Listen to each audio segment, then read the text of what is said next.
Hi, ഞാൻ doctor Sumi. ഇത് നമുക്ക് മഴക്കാലത്തുള്ള നമ്മുടെ ആഹാരത്തെക്കുറിച്ച് നോക്കാം. ഒരുപാട് രോഗങ്ങൾ നമുക്ക് ചുറ്റും മഴക്കാലമായ ഉണ്ട്.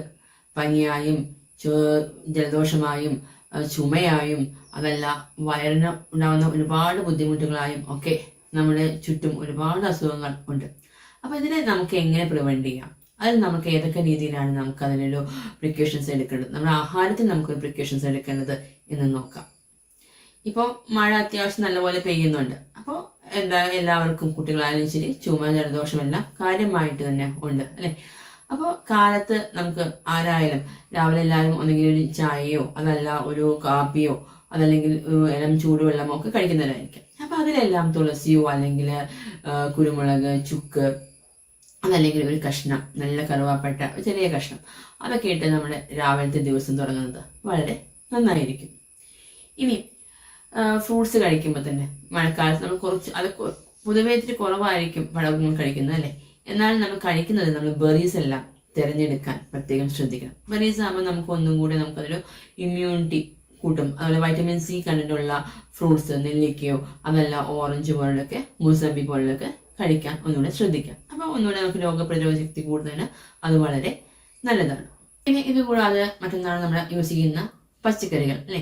അപ്പോൾ ധാരാളമായിട്ട് വൈറ്റമിൻസ് എല്ലാം ഉറവിടമാണ് പച്ചക്കറികൾ. സീസണായി കിട്ടുന്ന പച്ചക്കറിയൊക്കെ നല്ലപോലെ ഉപയോഗിക്കാവുന്നതാണ്. പ്രത്യേകിച്ച് നമുക്ക് കൈപ്പയ്ക്ക, അതുപോലെ തന്നെ വാഴക്കൂമ്പ്, അതല്ലെങ്കിൽ വെള്ളരിക്ക, ഇളവൻ, അങ്ങനെയുള്ള പച്ചക്കറികൾ ധാരാളമായിട്ട് ഈ സമയത്ത് ഉൾപ്പെടുത്താൻ പ്രത്യേകമായിട്ടും ശ്രദ്ധിക്കണം. അത് കൂടാതെ പയർവർഗ്ഗങ്ങളാണെങ്കിൽ തന്നെയാണെങ്കിൽ ചെറുപയറോ പയറോ കടലയൊക്കെ ആണെങ്കിൽ നമുക്കത് പറ്റുമെങ്കിൽ ഒന്ന് മുളപ്പിച്ച് യൂസ് ചെയ്യുകയാണെങ്കിൽ ഒന്നുകൂടെ നല്ലതായിരിക്കും. അപ്പോൾ അത് നമുക്ക് ഒന്നുകൂടെ ഒരു ഹെൽത്തി ന്യൂട്രിയൻ്റ് ആയിട്ടായിട്ട് തന്നെ അത് നമുക്ക് ഉപയോഗിക്കാവുന്നതാണ്. അപ്പോൾ ഈ ഇതൊക്കെ നമുക്ക് ചുമ്മാ എന്നിട്ട് അതിന് തോരനുണ്ടാക്കുകയോ അതെല്ലാം കറികൾ യൂസ് ചെയ്യുകയോ സാലഡ്സ് ആയിട്ട് യൂസ് ചെയ്യുകയോ ഒക്കെ നമുക്ക് ചെയ്യാവുന്നതാണ്.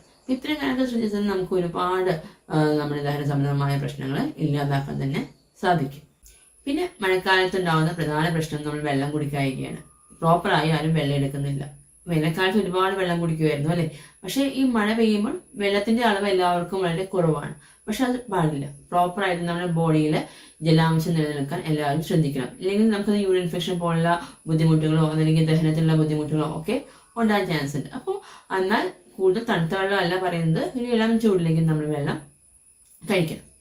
മഴക്കാലത്ത് പിന്നെ അതുപോലെ നമ്മൾ പ്രത്യേകമായി ശ്രദ്ധിക്കേണ്ട ഒന്നാണ്, നമ്മൾ കഴിക്കുന്ന ആഹാരത്തിന് കുറച്ചെങ്കിലും ചൂട് നിലനിൽക്കത്തക്ക രീതിയിൽ കഴിക്കുകയാണെങ്കിൽ അത് ദഹന സംബന്ധമായ യാതൊരു ബുദ്ധിമുട്ടുകളും ഉണ്ടാക്കില്ല.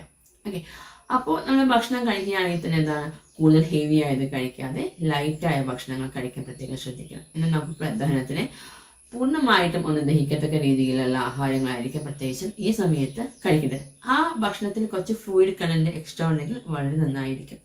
നമുക്കറിയാം, നമ്മൾ കർക്കിടക കഞ്ഞി കഴിക്കാറുണ്ട് അല്ലേ. അത് നല്ല മഴയത്താണ് കർക്കിടക കഞ്ഞി കഴിക്കുന്നത്. അപ്പോൾ കർക്കിടക കഞ്ഞിയിൽ എന്താ പ്രധാനമായിട്ടും ഒരു അരിയുടെ ഭാഗമുണ്ട്, അതോടൊപ്പം തന്നെ ഒരു മരുന്നും കൂട്ടും ഉണ്ടായിരിക്കും. അപ്പോൾ ഇത്തരം കാര്യങ്ങൾ അതിലെന്തൊക്കെ ജീരകം, ശതകുപ്പ, അതുപോലെ അയമോദകം, ദശമൂലങ്ങൾ ഉണ്ടായിരിക്കും. അതുപോലെ തന്നെ നമുക്ക് ആശാളി, ഉലുവ, അങ്ങനെ ഒരുപാട് സാധനങ്ങൾ നമ്മൾ ആ കഞ്ഞിയിൽ ചേർക്കുന്നുണ്ട്. അപ്പോൾ ഇതൊക്കെ നമ്മുടെ ദഹനം പ്രോപ്പറാക്കാൻ വളരെ നല്ല ഔഷധക്കൂട്ടുകളാണ്. അപ്പോൾ അത് ഒരു നേരമെങ്കിലും എല്ലാവരും കഴിക്കാൻ അത്തരം ആഹാരങ്ങളൊക്കെ ഉൾപ്പെടുത്തി വളരെ നന്നായിരിക്കും. അപ്പോൾ നമ്മൾ പറയുന്ന പോലെ തന്നെ മറ്റൊരു പ്രധാന സംഭവമാണ് മോര് കാച്ചിയത്. മോരെല്ലാം നമ്മൾ യൂസ് ചെയ്യുമ്പോൾ മഴക്കാലത്ത് ധാരാളം വെള്ളം ചേർത്ത് തന്നെ യൂസ് ചെയ്യണം. അത് നല്ലപോലെ മഞ്ഞൾപ്പൊടി, ഇഞ്ചി, കറിവേപ്പിലയൊക്കെ ഇട്ട് ഒരു മോര് കാച്ചി കഴിക്കുകയാണെങ്കിൽ അതും നമ്മുടെ ദഹനത്തിന് വളരെ നല്ലതാണ്. നമുക്ക് ഏത് ആഹാരവും തിരഞ്ഞെടുക്കുമ്പോൾ മഴക്കാലത്ത് പ്രത്യേകം തന്നെ ശ്രദ്ധിക്കേണ്ടിയിരിക്കുന്നു. ഇപ്പോൾ കുറച്ചുകൂടെ കൂടുതലായിട്ട് ആഹാരം കഴിക്കുന്നവരാണെങ്കിൽ അതിൻ്റെ അളവൊക്കെ കുറയ്ക്കുക. തീരെ പറ്റായിക വരികയാണെങ്കിൽ മാത്രം പുറത്തുനിന്നുള്ള ആഹാരങ്ങൾ ഉപയോഗിക്കാൻ പ്രത്യേകമായിട്ട് ശ്രദ്ധിക്കണം. ഇനി നമ്മൾ പറഞ്ഞു ഓൾറെഡി ധാരാളമായ ജലാംശമുള്ള ഭക്ഷണങ്ങൾ കഴിക്കുക എന്നത് അല്ലേ. അപ്പോൾ അത് നമുക്ക് ഒരു ഓപ്ഷനാണ് സൂപ്പുകൾ. അപ്പോൾ നമുക്ക് വെജിറ്റബിൾസിൻ്റെയോ അതല്ല പരിപ്പിൻ്റെയോ അങ്ങനെയുള്ള ഒരുപാട് സൂപ്പുകൾ വീട്ടിലുണ്ടാക്കി തന്നെ കഴിക്കാം. അതിലൊക്കെ നമുക്ക് കുറച്ച് കുരുമുളകൊക്കെ മേമ്പൊടിയൊക്കെ ചേർത്ത് കഴിക്കുകയാണെങ്കിൽ വളരെ നല്ലതാണ്. ഇനിയിപ്പോൾ നോൺ വെജ് കഴിക്കുന്നവരൊക്കെ ആണെങ്കിൽ കൂടെ നമുക്ക് ആടിൻ്റെയോ ഒക്കെ ആണെങ്കിലും നമുക്ക് നോൺ വെജ് സൂപ്സ് ഉണ്ടാക്കാം. ധാരാളം വെള്ളമുള്ള നല്ലപോലെ വേവിച്ച് ധാരാളം വെള്ളത്തോട് കൂടിയുള്ള സൂപ്പ് ആയിരിക്കും നമുക്ക് സൂപ്പ്. അതും ഇതുപോലെ തന്നെ കുറച്ച് ചുക്കും അല്ലെങ്കിൽ കുരുമുളകൊക്കെ മേമ്പൊടി ചേർത്ത് കഴിക്കുകയാണെങ്കിൽ നമ്മുടെ ദഹന സംബന്ധമായിട്ടുണ്ടാകുന്ന പ്രശ്നങ്ങൾക്കൊക്കെ വളരെയധികം അത് കുറവ് വരുത്തും. അപ്പം ഈ രീതിയിലൊക്കെ നമ്മുടെ ആഹാരം ഒന്ന് ശ്രദ്ധിക്കുകയാണെങ്കിൽ നമുക്ക് ആഹാര സംബന്ധമായി ഉണ്ടാകുന്ന അല്ലെങ്കിൽ നമ്മുടെ ദഹന സംബന്ധമായിട്ടുണ്ടാകുന്ന ഒരുപാട് പ്രശ്നങ്ങൾക്ക് ഇതൊരു അറുതി വരുത്തുക തന്നെ ചെയ്യും. അപ്പോൾ ഈ വീഡിയോ എല്ലാവർക്കും ഇഷ്ടപ്പെട്ടെന്ന് വിശ്വസിക്കുന്നു.